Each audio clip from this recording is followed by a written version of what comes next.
What's up, YouTube? This is Sly88 Fry here. I was actually planning on going out for a walk today. It decided to rain out of the blue. It seems to be clear now, but it keeps coming back and forth, on and off. Anyways, I'm gonna try to make my reactions quick because this is a long video, but I'm really excited about this video for sure. Let's check it out. Hey y'all, Scott here.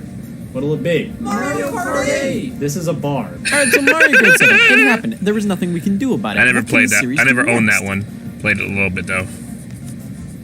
I got it. Mario Kart Yeah. 8 was a series' big return to using even numbers, and is easily the game that had the most writing on it. See, released for the Wii U, I Nintendo's loved least playing that on favorite Wii U. disappointment. That system was having a hell of a time not failing. I think the How was that Virtual possible? Boy was It worse. launched in November 2012 with... And then a year later in 2013, things got steamier with the release of... I'm really trying here. To be fair, of course the Wii U had some solid games at this point. It but did. They just weren't enough to get people interested in the console. The Mario games released for the system were fine, but they looked like any other Mario game. A Zelda remake, Lego game, a game that launched the same week as Grand Theft Auto 5, the third entry in a somewhat niche series that was pretty much dormant for a decade, and Game & Wario. What the hell is a Game & Wario? As all of these games were varying levels of good, but can you really blame anybody with a pulse for not buying a Wii U? Oh my god. What the Wii U needed was a Nintendo game that looked significantly better and more fun than any other Nintendo game we've played in the past. One of the Wii U's problems was that most of the games you'd buy a Wii U for looked pretty similar to games you already had on your Wii. We needed a game with mass appeal that felt like a huge step up from previous generations. His mustache moves in the wind! Mario Kart 8 was the Wii U's big chance to redeem itself, the system's killer app. Up until its release, Super the console Smash was Bros. just and when Mario Kart 8 came out, the console went from... Well, it came out later. As previously stated, That the Wii U was- but launched with in Mario November Kart? 2012. It sure did. Contrary to what most will say, the launch was pretty solid in my opinion. There was quite a lot to play, and no games that made anybody other than the die-hard Nintendo fanboy who'll buy anything they release by the console. It's Wario. But if you bought the console at launch, you had quite a bit to play. Nintendo Land was great fun. New Super Mario U gave your thumb something to do for a few hours. Pretty fun. More. Third-party games weren't exciting. I mean, Mass Effect 3. Oh my god, didn't that release 8 months ago and didn't everybody fucking hate it? Regardless, you had stuff to play on Wii U. And then January hit. There wasn't much on the Wii U's horizon in terms of game releases for a good few months. Sure, Rayman Legends was set for February, but Ubisoft said, our OK M-rated zombie game exclusive to Wii U didn't sell as well as we wanted. Let's delay Rayman and put it on other platforms the same month as Grand Theft Auto 5. Yeah. I'm still not sure if that was a good idea or not. Basically, worked. There wasn't much coming until March. Rayman Legends is very successful. To step up and give fans a reason to be excited, and what followed was easily one of the best moments for a Wii U owner next to it getting discontinued. So, as a Wii U owner, I remember playing the Rayman Legends demo at a GameStop that actually doesn't exist anymore. And I had so much fun with the demo that I wanted to get the game as soon as it was expected to come out, which I thought was actually March of 2013, but it was February. And then it got postponed because the Wii U was selling horribly, and it got released on all platforms in like September, October, or whatever. I wanted to get the game ASAP. I love that game. The Wii U Direct focused on reaffirming games we already knew were coming, alongside soft announcing some as well. Many of these announcements were for games that were far away from releasing anytime soon, like Shin Megami Tensei Cross Fire Emblem, which ended up releasing in 2016 as... What?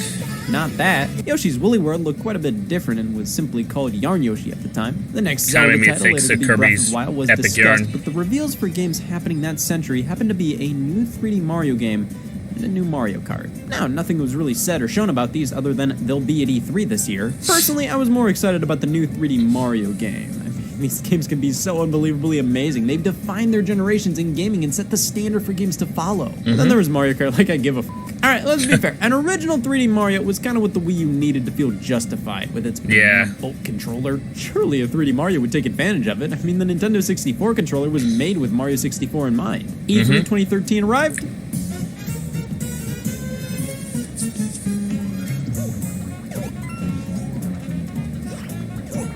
I'm sad. Anyways, I was obviously happy for a new Mario Kart, but I felt the same way I did when the previous title, Mario Kart 7, came out. I just wasn't that excited. I mean, Mario Kart's Mario Kart. It's more of an inevitability than a huge event when one released at that point. Yeah, I was so upset I was bad at Mario Kart Wii. E3 2013 arrived. Hey, you're lucky if you're bad at Mario Kart Wii. You don't get bombarded by blue shells like I do. I'm glad. Oh my god, this game looked like a huge leap forward for the series. Up until this point, Mario Kart was never really a huge graphical showcase for any system it was on. It always looked pleasant enough, but most of the time the presentation ranged from underwhelming to good enough. Mario Kart 8 actually looked like it was taking advantage of the hardware it was running on. Who'd have thought? It was. Gliding and underwater segments from 7 were game. quickly revealed to be returning alongside bikes from Mario Kart Wii, with one major element being this game's standout feature: anti-gravity. See, now the tracks can twist and turn all around. It doesn't matter, your car can go on the walls. Newton was a fuck anyways. At the end of the trailer, Mario's Kart does this and forms an 8. I still like Sonic and All-Stars Racing Transformed more.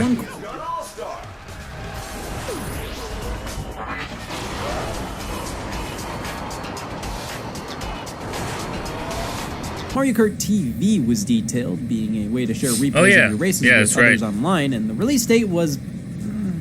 If you were a Wii U owner in June of 2013, you should know, hearing this game wasn't coming out for basically one more year, that was not my year's finest moment. We all saw what happened with the Nintendo 3DS. When it launched in spring of 2011 throughout that year, it struggled because of a high price and not enough software, but it all came together that holiday with a price cut and the back-to-back releases of a 3D Mario game and a Mario Kart. Yeah, and ever it helped since, a look lot. at this thing. It did really well, had a ton of wonderful games, and kept getting game releases in 2019. My god! Waluigi was back after being cut from Mario Kart 7. That's right, they were brave. Info would die down until December 2013. A new trailer showed up after Rosalina was announced for Smash Bros. For 3DS and Wii U. That opened up with a reference to Mario Kart and made everybody question if Kirby was going to be in Mario Kart 8. See, no, but in the Mario Kart 8 trailer that followed, Baby Daisy was. New courses and characters were shown off. And thankfully, it wasn't long until we saw even more during the February 2014 Direct. A new trailer debuted, and this one was great. I think this was truly when it set in just how gorgeous this game was. It is. This trailer focused on the announcement that all 7 Koopalings were going to be playable racers. My god! Finally. This was a pretty neat announcement initially. I think people realized how ridiculous this was when they saw the final character select screen. Like, imagine this is your brain.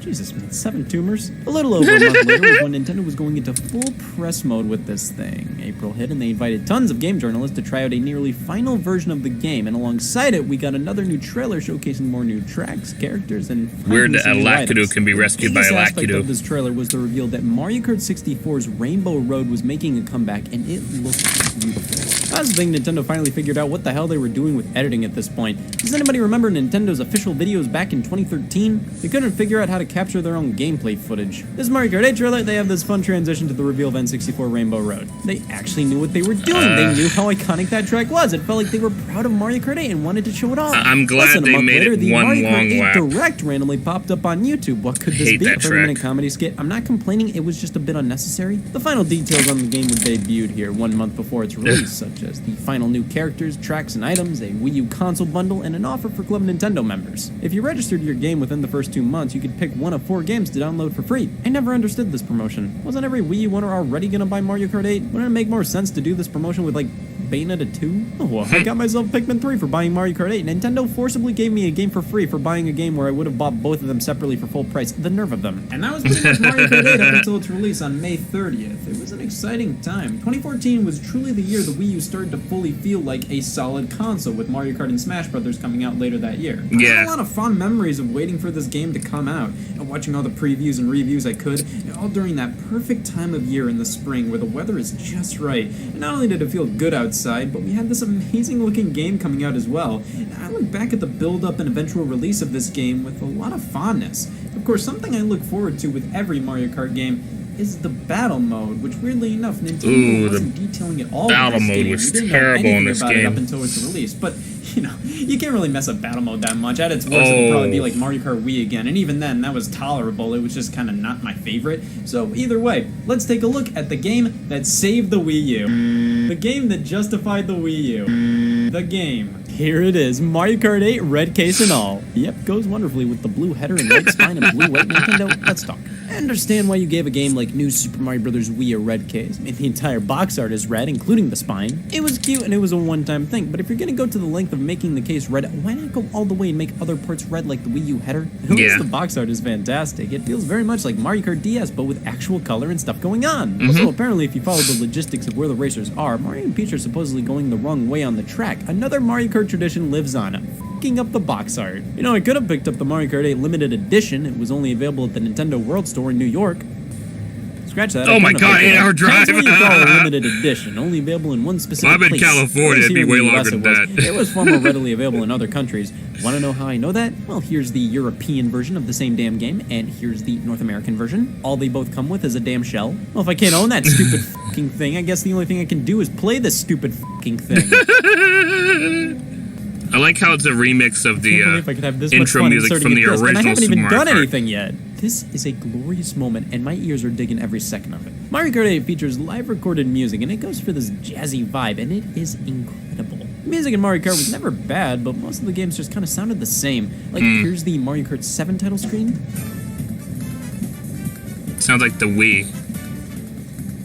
I'm using Mario Kart Wii music here. They all just kind of blend in for me. And again, they're not bad, but I don't hear any defining characteristics of DS's music compared to Wii's or 7's. 8 has its own flavor, and the fact that it's all live recorded gives the soundtrack a feeling of significance that the series lacked up until this point. Yeah. The title screen's theme is amazing, and after a while it plays Super Mario Kart's title theme. Tons of Mario Karts have had the Super Mario Kart theme thrown into their main themes, but there's something that feels so good about the implementation in 8. I love it. Apparently, yeah, I unlocked everything, but I feel absolutely nothing looking at the complete character select screen for multiple reasons. Now listen, Mario Kart 8 has the highest number of playable characters in the series yet, but there are some baffling exclusions, and the new racers, okay, remember when I said they introduced the Koopalings as characters? Those are your new ones. You're welcome. Hey, I can be fun too. Remember all those Mario Kart races? Ha, those were fun. Right? You only took Bowser Jr. to those! Well, Bowser Jr. doesn't give his father so much lip. I'm sorry. It's the stress talking. This character selection is like a weird combination of Mario Kart Wii and 7's with some characters that make no sense to be here, with staples of the series left out for seemingly no reason. Bowser Jr., Diddy Kong, Drybones, King Boo, Birdo, all not playable in this game at all, while Metal Mario returns from Mario Kart 7. Baby Peach and Baby Daisy return from Mario Kart Wii. And like I said, seeing the Koopalings playable in that original trailer was pretty cool, but they ended up being really the only new characters we got in this game, and when 7 of the 30 playable characters are variations of the exact same idea, but that's not all. We got 2 other new characters in the form of Baby Rosalina. Listen, as your resident Mario Galaxy player, that game had an entire backstory for Rosalina, and I will say Baby Rosalina makes no sense. Now, Baby Luigi, that's fine. And of course, Pink Gold Peach. Yeah. Metal Mario, you could somewhat give a pass to. Weirdly enough, a metal version of Mario has been a part of Mario games for quite a while, and in Mario Kart 8, the metal effect looks kind of cool. I don't like him here, but I won't waste a picket sign on him. Pink Gold Peach and Baby Rosalina as well were never a part of the Mario series prior to this game. They were put in here because they were easy peasy to develop. You just take the Baby Peach and Baby Daisy models and tweak them a bit, bam, Baby Rosalina. You take Peach, make her entirely pink gold, bam, skin disease. The Mario Kart 8 roster may be large, but it's so focused on filler that it doesn't feel like we have nearly as much variety as before. Don't get me wrong, there are still enough characters to choose from. The selection could be far worse, but Mario Kart Wii's had so much more variety in terms of characters of different shapes, sizes, colors. I'm not the biggest Birdo supporter, but I'd rather have one Birdo than 5 children. Let's see how much of this roster is pure filler. So we have 5 babies. At the most, I think 3 would be fine. So let's cut out 2. Metal Mario and Pink Gold Peach are the definition of filler characters. They're just Mario and Peach with lead poison. Cut them. All 7 of the Koopalings. Honestly, you just need Bowser Jr. to represent what they represent, so cut 6 of them, and the remaining one we could just label as a work-in-progress Bowser Jr. And there we have it, about 1/3 of the roster taken up by pure filler. The other 2/3 are just your typical Mario Kart cast. I like the Koopalings, though. Much. Well, moving on, Kart customization makes a return from Mario Kart 7 with the customization menu looking like they took the bottom screen in Mario Kart 7 and put it on my TV. Kart customization is the exact same as it was in 7. It's fine, but I just end up thinking about how it was in Mario Kart Wii. It was a lot quicker to just pick your pre-made kart. Here it gives me the illusion I'm building my own vehicle, but it doesn't feel like my creation or anything. It just feels like it takes longer to pick a cart now. Well, let's get a move on to the tracks. We select the first cup, and I like the introductions to the tracks. They're really neat.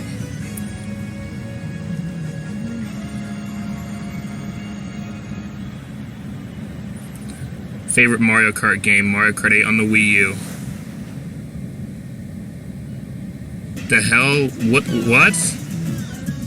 They finally changed the Mario Kart formula. In actuality, it's more Mario Kart. How could this be?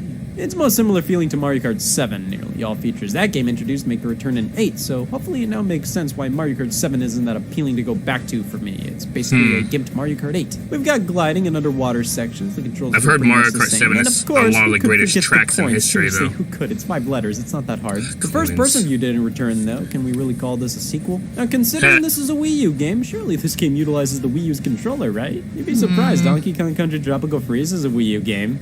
And it doesn't. I remember when the Wii U was first being rumored, the only thing people really knew at that point was that the controller would have a screen, and a specific idea people had was making that screen the rear view mirror in a Mario Kart game.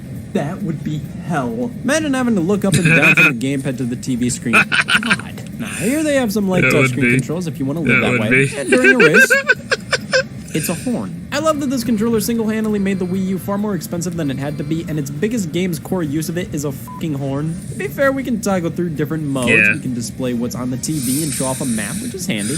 But you'd think you'd be able to do split-screen multiplayer this way, with one person getting their own full view on the gamepad while the other person gets the full TV. No. If you're playing local multiplayer, the gamepad's display is a split screen, just like the TV. Great. Split-screen multiplayer in Mario Kart 8 is a bit lacking in general, not only due to the lack of asymmetrical multiplayer support, but because when you play with 3 or more people, the frame rate gets cut in half to 30 frames a second. Listen, I'm not that picky, but it is very noticeable how much choppier this game gets when playing with more people. It's fine, but it's just a bit jarring. It's probably more noticeable because outside of multiplayer with 3+ people, this game is smooth as butter. It looks and feels incredible. The character models look outstanding. Yeah, they the lighting do. and the small little details on the tracks, the vehicles, the drivers themselves. This is not only the best-looking Mario Kart game, but one of the best-looking Nintendo games in general. These tracks are filled to the brim with details. All these racing advertisements and nods to the Mario universe make these courses truly feel like they're a part of the Mario world and not just random Mario Kart tracks. Anti-gravity racing, something unlike anything Mario Kart's experienced thus far, and you're staring at it right now. This is anti-gravity racing. It's not the same as regular racing, I swear. Anti-gravity in Mario Kart 8's a bit weird considering it seemed like it was going to be a much more obvious feature in the marketing there. The camera really sells you on the gimmick. If a racer's on the ceiling, they'll be upside down. In the actual game, the camera stays consistently behind the player at the same angle. Well, I would hope so, to be honest. Upside down, it's not immediately noticeable. It's only when you're right on the side of walls that you'll instantly know. Anti-gravity may have seemed like a marketing gimmick. I didn't say it wasn't. The trailers and commercials really pushed it, making it seem like a big thing. It always show racers upside down and all around still while fun. when It's you're just not actually playing the game. Yeah, I may be as upside dynamic down here, but this feels like your everyday as it Mario Kart. It's not even that should be. noticeable when you're on the ceiling. Item-wise, we have the mainstays at this point. Basically, everything returns from Mario Kart 7 except for the Super Leaf and Lucky 7. Instead, this time we got the Crazy 8. It's the same as the Lucky 7, but now gets a coin thrown into the mix. It's the Lucky 7. The Piranha Plant is new and appears in front of you for a short period of time, biting anything nearby you, racers, items, you name it. It automatically chomps, and each time it does, you speed up a bit. It's a fun jam on item. the I item like button it. if you just want to get it over with. The Boomerang Flower you can throw in front of or behind you 3 times, and the Super Horn blasts everything around it and can destroy anything. Ink and piss, other racers' aspirations, and most notably, the blue spiny shell. Yes! Prior to this, you would have to use a Oh mushroom my to outrun a gosh! blue shell, and even I then, was that so excited when he was explaining it because I just love how the horn actually gets rid of the blue shell. It's so awesome! Because we all know the blue shell is the item that ends friendships and ruins the game for whoever's leading every time. Oh my gosh, I was so excited. I just knocked off my headphones. Yes! The horn! Take down the damn blue shells! No more blue shells! Well, I mean, you still can get hit by blue shells, but if you have that horn, yes! You can finally defend yourself against the blue shell for once. Prior to this, you would have to use a mushroom to outrun a blue shell, and even then, that was tricky. I've looked up videos on people outrunning the blue shell in Mario Kart Wii just because I couldn't imagine that ever happening. I also looked up what happens when you get a blue shell in first place.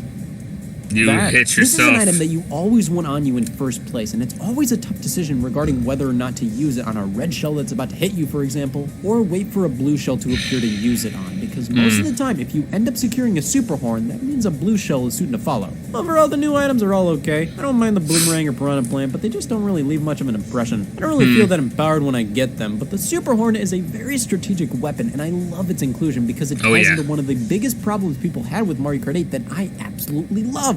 See, in previous titles, you could hold on to something like a banana peel to defend yourself from the back. While defending yourself, you could grab another item to store in your item slot. Here in Mario Kart 8, you can only hold on to one item at a time. If you're defending yourself with a banana, you can't grab another item in reserve. Yeah, On top of that, I annoying. initially refused to mention that coins can now be an option in the item roulette, which makes them an immediate threat to public health. Yes, Yeah. there's just not enough coins on the track. When I grab an item box, I'm asking for a coin. Yeah, getting a coin as an item is incredibly annoying, but that I adds hate this it. It's the most interesting useless strategy item. to Mario Kart 8. You can use up your item to grab another item, but it may be a coin and leave you defenseless. You have to wager your options every time you use an item. In previous games, when you pass through an item box, you'd get something I that don't you know can why defend they yourself brought with back at the the very coin. least. Here, I don't Stupid know. I like item. the element of strategy that the single slot and coin item bring in here. Everybody else It's the most fucking hated useless it. item I in can the see game. why. Like I said, the new items aren't that cool. Doesn't They're help you fine, with but couple that anything. with only one item in the coins, and this is one of the more Wasn't boring useful Mario in Kart's item Super lists. Mario The Kart balancing is either. actually pretty good.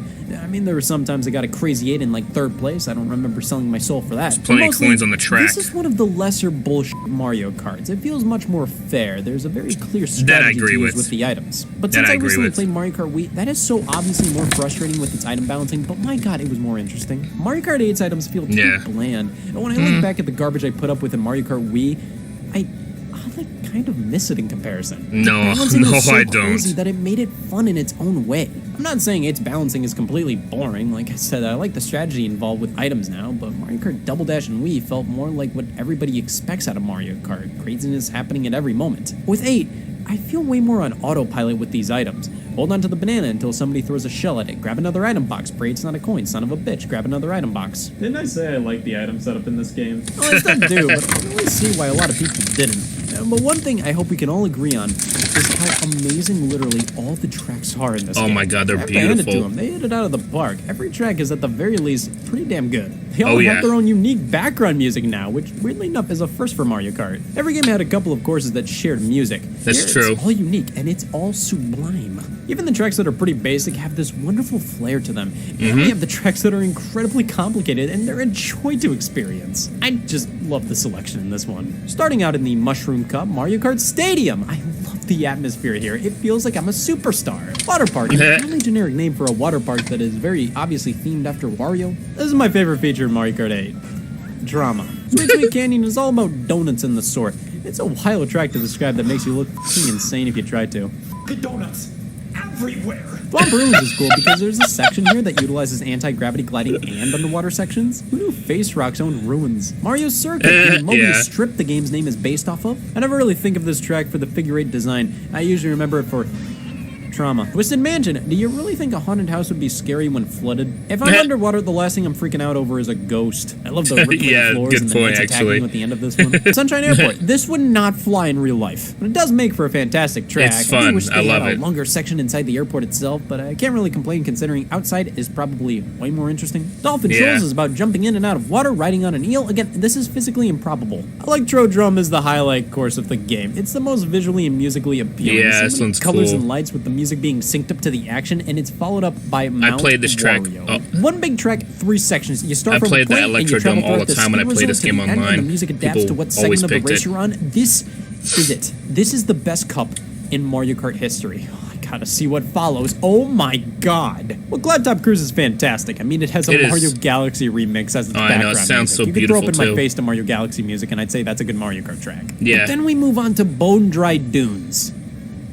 This is probably my least favorite track in the game. Yeah, it's not- it's bad bland. at all, but it's easily one of the least inspired feeling ones. I just don't really like desert areas in games. Out of all the tracks here, this is the one I could care the least about visiting in real life. Like, what is there to do here? Rainbow Road, obviously the biggest staple of any Mario Kart. All the games have to end with their Yeah, own it just iteration of the iconic track, and with feels this so game having anti-gravity as a gimmick, I couldn't wait to see Mario Kart 8's Rainbow Road, especially after seeing the N64 one remade.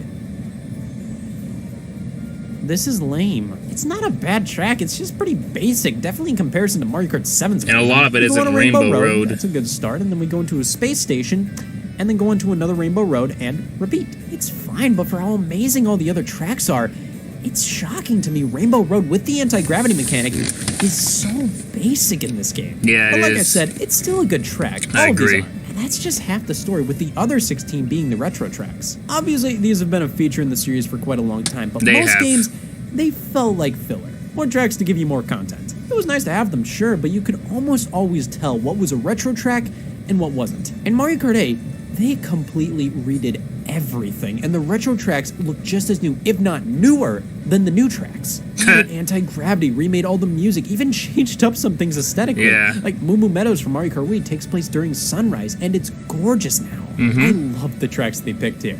Sure, they had to pick courses they didn't remaster in previous games yet, so some fan favorites didn't make the cut, but by God, we have some great ones. It's so fun to see Moo Moo Meadows, Toad's Turnpike, Royal Raceway, Yeah, Toad's Turnpike is completely different in and this. of course, N64 Rainbow Road. At least they made it changed one to be long a lap. 3-section track rather than a Thank 3-lap goodness. track. I hate how... Half the fun of the original was that it was overly long and grueling to complete. Online That's is what I back and it hated works about great. it. Instead of giving you the option to select any track in the game to play online with random people, it now gives you a random selection of 3, which I prefer. I found that when you give me 32 tracks to choose from, I'm probably just going to either pick the same one over and over again, or I'm going to take too long to pick one. Yeah. Having 3 makes it way easier to pick and keeps tracks from repeating too often. Online is great in this one, but it's really hard to make friends with people and ask them for their email with these pre-made chats. We can save replays and edit them with Mario Kart TV, post them to YouTube and Miiverse. Not anymore, it was a stupid feature anyways. You'd be able to create 30-second highlight reels of your race. I have several videos of highlight it wasn't reels. that big of a deal to me. Speaking of Grand Prix, I thought Miiverse when you was actually finish pretty one, cool at the you time. just get a highlight reel from one of your races, not the traditional awards ceremony cutscene. I mean, it's not a big deal. At least we get these cool trophies. Hey, They're what such you doing amazing in third? designs. We can even touch them with our thumbs on the gamepad. Oh, I didn't realize that. Sure, the way it's presented here makes sense in the context of the whole Mario Kart TV thing, but was this game rushed? Obviously, no, not my Mario Kart 8. They put so much love and attention in every little detail of Or this game. get This there is 4 probably an minutes. example of them going, no, we want this to make Mario Kart TV feel more like a sports broadcast thing. Either way, we have one more mode to check out, It's and kinda that cool. is Battle Mode. What the f*** is that? Battle mode has been a staple of the Mario Kart series ever since the very beginning, but seemingly was getting less and less attention with each entry. And of course, with Mario Kart 8, Nintendo barely mentioned it until damn near 20 seconds after it released. Yeah, Balloon Battle is basically. all we got here, and... Wait, Moo Moo Meadows? That's a track. Oh my god. Wait, I'm not supposed to talk about this yet. Let's talk about the updates. So Mario Kart 8 wasn't perfect right out the gate. It wasn't perfect ever. There were a few big issues at launch, like after a race, the option to move on to the next race would be the second option. The first option was viewing a highlight reel. Yeah, I'm glad they changed it, though.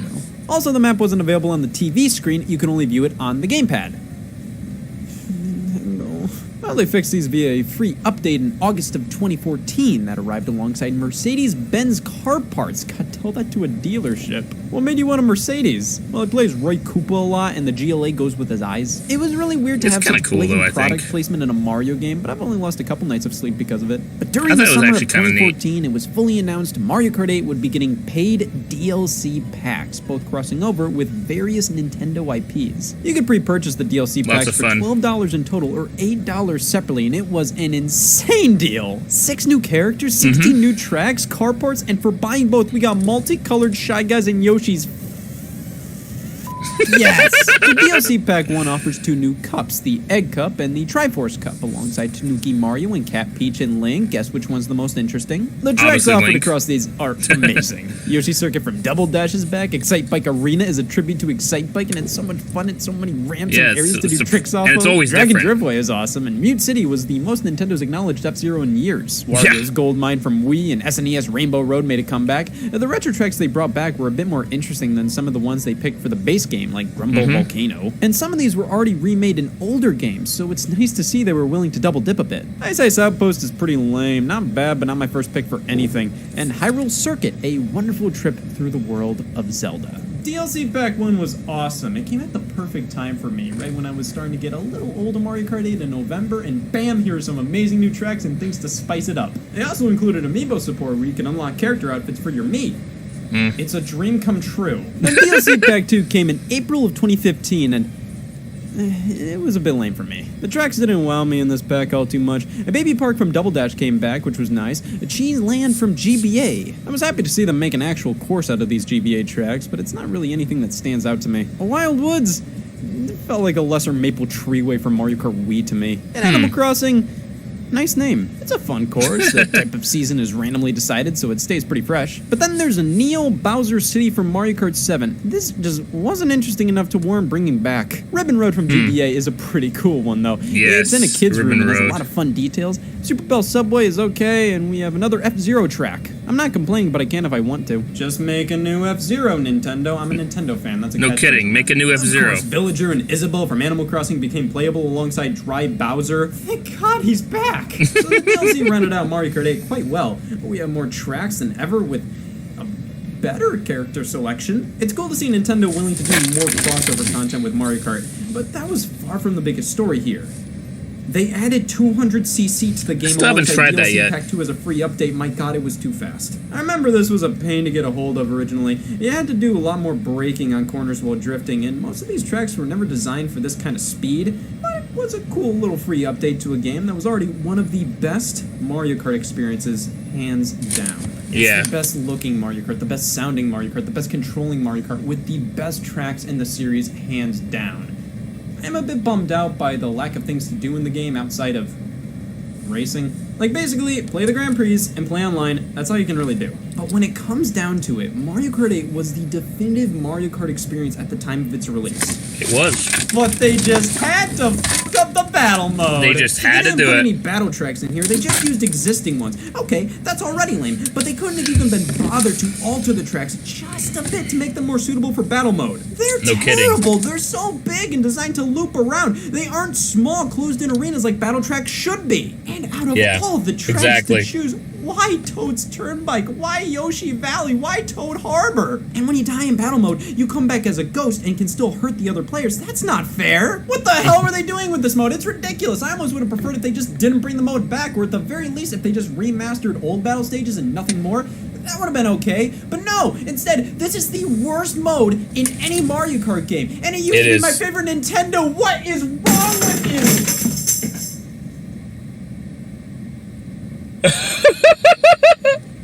See, to show you how bad this mode is, it made me break something.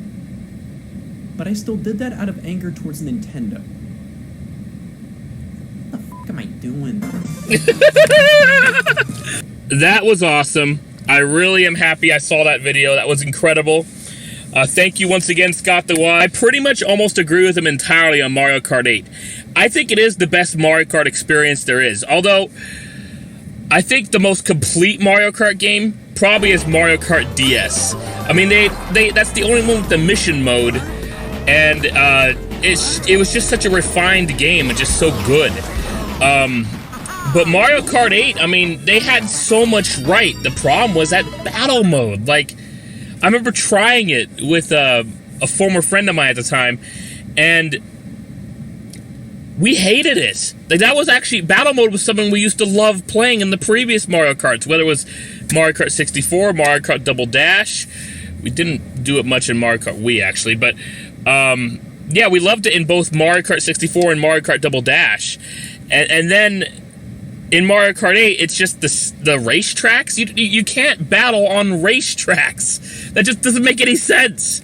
Obviously, Mario Kart 8 Deluxe on the Switch, they actually put actual battle stages. Anyways, thank you so much for watching. Once again, Scott the Waz is awesome.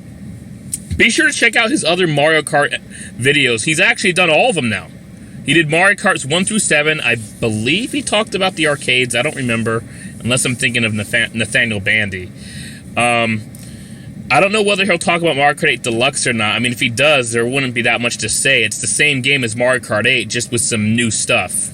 Ever since the original Super Mario Kart came out on the Super Nintendo, they've released a new Mario Kart in every system thereafter. Mario Kart 64, Mario Kart Super Circuit on the Game Boy Advance, Mario Kart Double Dash on the GameCube, Mario Kart DS, Mario Kart Wii, Mario Kart 7, Mario Kart 8. Yeah, Mario Kart 7 was on 3DS, Mario Kart 8 on the Wii U, and so Mario Kart 9 has got to come out for Switch at some point instead of just a remake of the Wii U one. Thank you so much. Please like, comment, and subscribe. Click that bell icon to add me notifications.